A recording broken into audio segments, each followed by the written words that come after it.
Okay, hello. This week I am here with Salem Mohammed, Hello. who I've known for several years. We haven't actually seen each other for a couple of years, so we've been having a catch up.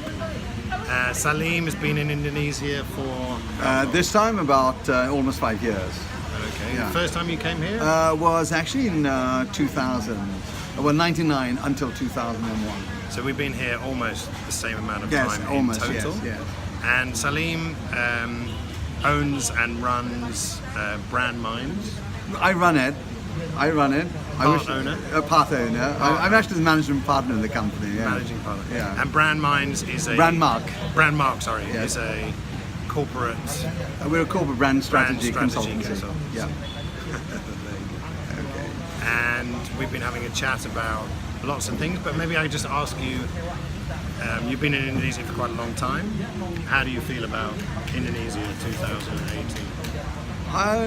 I think really 2018 is a very optimistic year for a lot of people.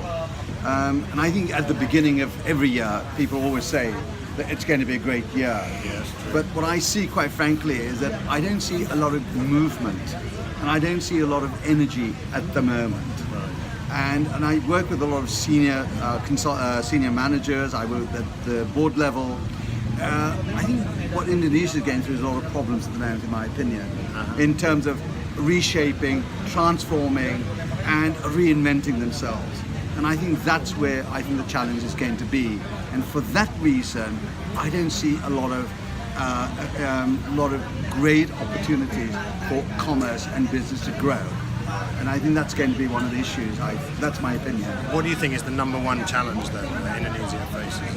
I think there's a number of challenges here. Most likely, probably number one, in my opinion, would be people. And it's changing people's mindset, whether it's within companies or whether it's outside, external, i.e. public, the audiences, their customers, and so on. Because the whole world is changing, the way we consume things, the way we look at things, and the way that we actually go and make our decisions. So the decision process is actually changing quite a lot. So influences are there.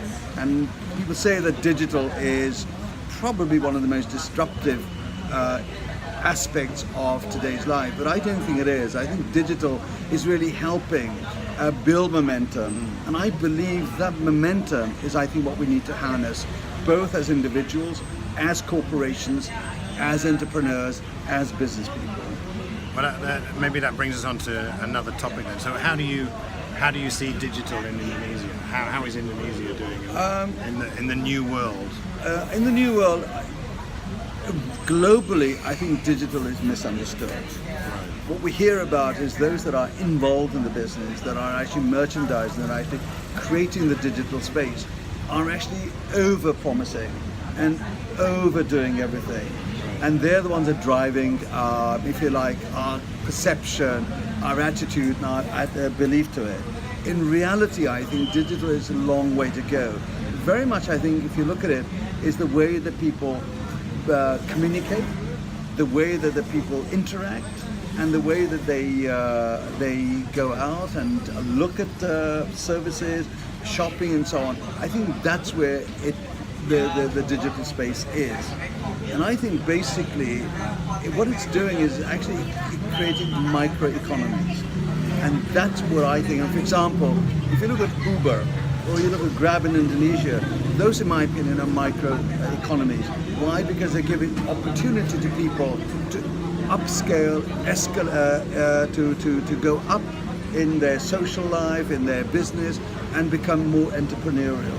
And I think that is what digital is going to do around the world. It's going to make people more entrepreneurial, more self-sufficient, and probably more in control of how and what they do in life, as well as in their business or generally. And that's a very interesting point. And do you feel that Indonesia is an entrepreneurial country? Indonesia is a very hard-working country. Indonesians are very hard-working companies. I think they're not as entrepreneurial as they can be. But I believe that overall, what I see, I think is probably, maybe that's a bit wrong, I don't know. But what I see actually that Indonesians are, a lot of them are self-made. And a lot of them have to work harder to sustain themselves. And for that reason, they're looking at new ways how to sustain and grow themselves. And that, I think, is turning into entrepreneurship. And that, I think, where I think people here will probably grow, in my opinion. And that's simple, the instinct and the need to survive and grow will make them more entrepreneurial, and that's what it's driven by. You're seeing, though, that that's still quite nascent. And I think, yes, small, I think long, yeah, I think it's long. And what do you see in your business? What's happening in your company and your business in 2018? In our company, we're actually reinventing, we're actually changing the way that we work. We've been in business for 5 years. We've grown up and learned the hard way in terms of branding, in terms of helping companies change their organization, change their people, change their mindsets.